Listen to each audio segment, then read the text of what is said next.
Isang magandang balita na ikatutuwa ng mga Jonriel Casimero fans. Jonriel Casimero nagsusumikap para makuha ang kanyang timbang. Isang buwan na lamang po at labanan ni Jonriel Casimero dyan po sa Kyrgyzstan, April 18. Pag-uusapan po natin yan at sabi dito sa isang post ng isa pong vlogger na hindi ko kilala, sabi, Cuadro Alas, Jonriel Casimero, papalaking ko para mas makita nyo ha.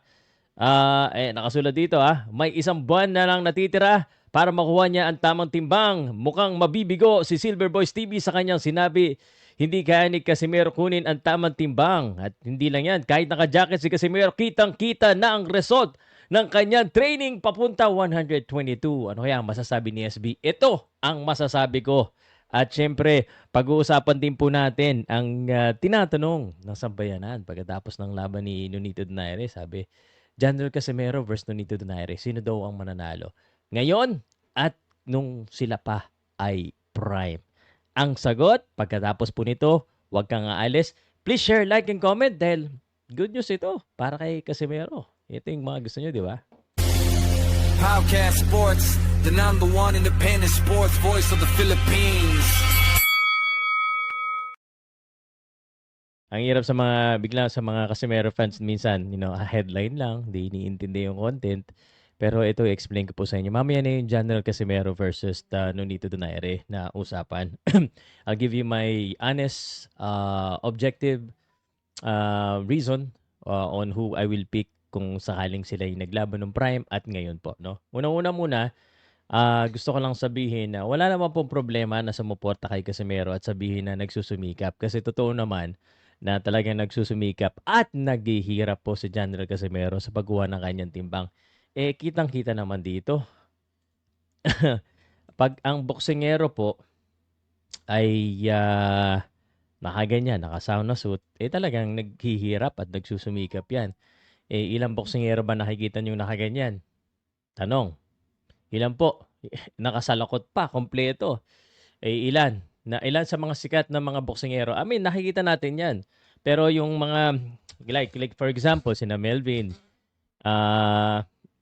lalo na pag malapit na yung laban, nakikita ba natin mga nakaganyan?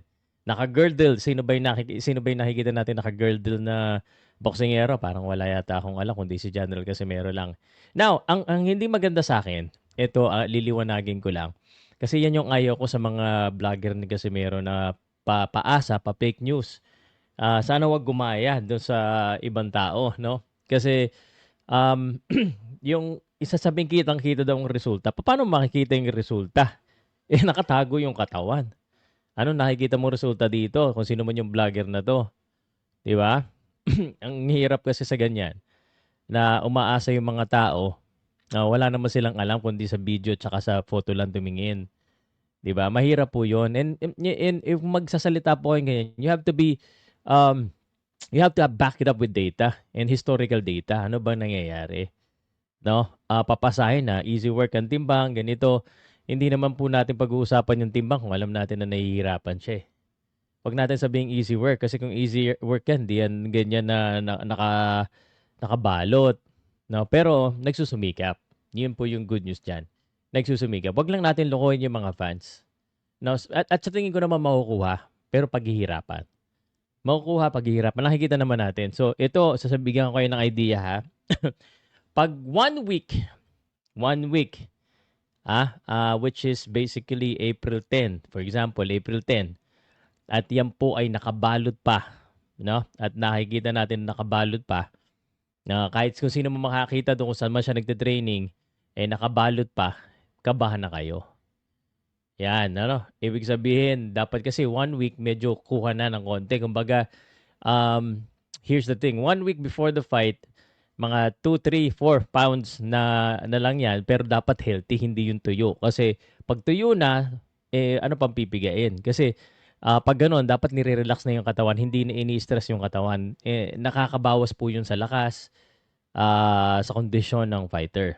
Yan po mga natutunan ko sa mga mismo, manager, trainers, sa mga boksingero din mismo.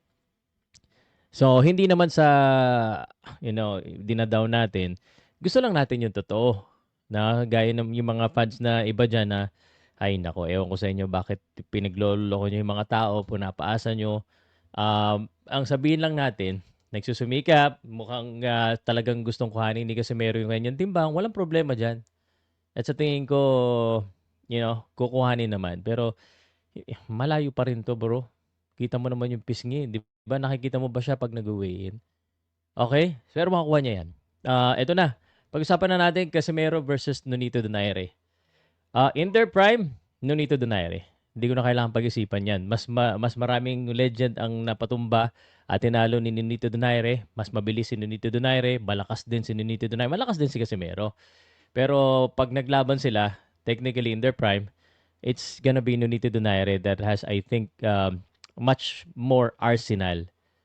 Yeah, I'm not saying na hindi kayang magpatumba ni Casemiro dahil malakas siya, especially in his prime. Pero if you look at yung mga nakalaban niya nung prime siya, ito, papakita ko sa inyo ha. Para sabihin nyo na naman bias. Ito, lakihan natin para makita nyo guys. So, if you look at this, ito po yung ano ni Casemiro. So, if you look at this, 118.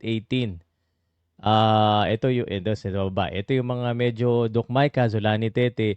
Aside from Zulani Tete, Dukmaika, Guillermo Rigondo, or Guillermo Rigondo, Zulani Tete, sino yung mga nakalaban niya na matindi? Sino po? Alos wala. Si Ron Rong, natalo siya, no? Jonas Sultan, natalo siya. And aside from that, sino pa yung mga 4-star niya? Zulani, Guillermo in his prime. Ito si Philippe Singitumba, 4-star fight. So, if you look at that, yan yung ano niya, yun yung kartada niya. At sa 118 at saka below ang malakas si Casemiro.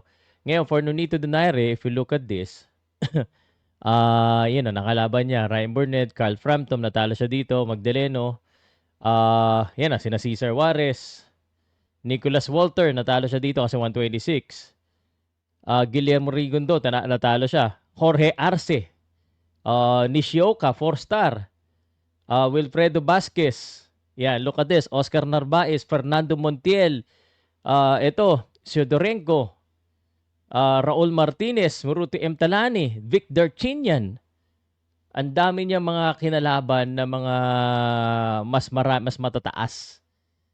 'Di ba? So, in their prime, there's not even a question. It's gonna be Nonito Donaire that's gonna win that one in their prime. Ngayon, let's just say, for example, ngayon sila maglalaban. There are a lot of questions. Obviously, there's a question in Nonito Donaire losing 4 fights. But if you look at his losses, Naoya, Santiago, Chuchumi, at Rico Masuda, hindi naman mga basta-basta yung tumalo sa kanya. Now, if you look at General Casimero, titingnan mo naman yung kanyang laban, sino naman yung mga kinalaban niya? 'Di ba? That's the point. Now, natalo siya sa isang 4-star fight niya kay Kinosuke Kameda. Ito, Luis Neri, mga kalaban niya ngayon. So, here's the thing.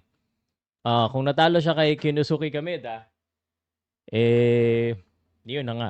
Paano yan pag nakalaban na naman siya na isang matindi, kaya ng Luis Neri. So, ang gagawin natin, hintayin muna natin yung laban niya kay Luis Neri, and then we can decide kung nasaan din level si General Casimero. Kasi yung Tom Misokoshi fight, guys, kahit nakapikit si Casimero, durog yan talaga si Tom Misokoshi. Walang-wala yan sa level. Kita mo naman, 1-star eh. Okay. Yuki Nuri, 2-star. So, the Luis Neri fight is gonna be a determining factor kung ano yung level niya. Now, mas bata po si General Casimero. So, baka mas lamang siya talaga sa edad. 37 lang siya. So, he could still be stronger. He could still have more stamina. But we have to check first. Yun, titingnan muna natin. So, siguro, after April 18, kung manalo si Casimero, lamang si Casimero siguro pag naglaban sila ngayon. Ngayon, kung matalo si Casimero, tingnan natin muna yung performance ni Casimero against Luis Neri. Kung ito ba ay kahit talo ay maganda, or kung nanghina rin ba na after round number 5, gaya po nang nangyari kay Nonito Donaire, biglang bumaksak yung level niya after 5 or 6. 'Di ba? So, yun po yung ating titingnan. At least, ang maganda dito kay Casimero, sabi niya, pag medyo wala na daw siya sa kondisyon at gano'n na, titigil na daw siya sa boxing. Sinabi niya gano'n wala na So, tingnan na lang po natin. Pero one thing for sure, whatever happens to this fight, manalo-matalo itong si Janel Casimero, I think there's an interest of having them both fight together, especially dito sa Pilipinas. If I am Omega Boxing, win or lose, this is a good fight. And this is gonna be for the Filipino fans. Dalawang maangas, dalawang former world champion. This could have happened sooner, but it's better late than never. But let me know guys if you agree with me regarding po dito sa timbang ni Janel Casimero na hinahype po ng mga tao na sinasabi na kondisyon na, pero titingnan mo nakatago buong katawan. Yun po yun. Okay? Titingnan niyo 1 week and Nonito Donaire versus Casimero in their prime. Nonito Donaire ngayon. Hintayin muna natin. Okay? And let me know if you agree with me on the comment section, guys. Salamat po. Kita po tayo sa next video ko.